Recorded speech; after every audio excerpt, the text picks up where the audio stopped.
singkapkeun hati urang ya Allah. Allah ngadamel ruh aya tempat nu mentak di ngaranan alam ruh.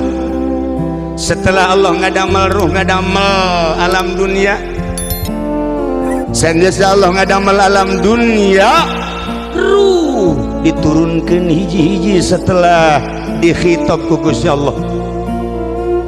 Dihitab ku Gusti Allah. Naon tah kaula lain pangeran aja?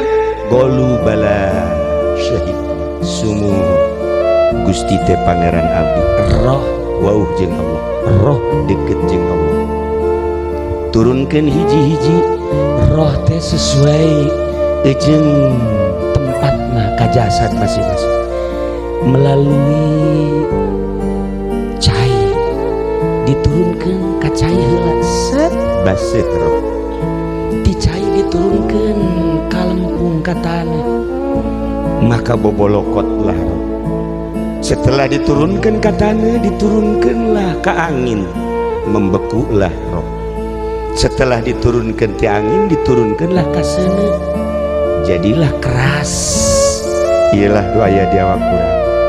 Ayah jasad terbuat tina anasirul arba'ah, cai, tanah, angin, jeung sen.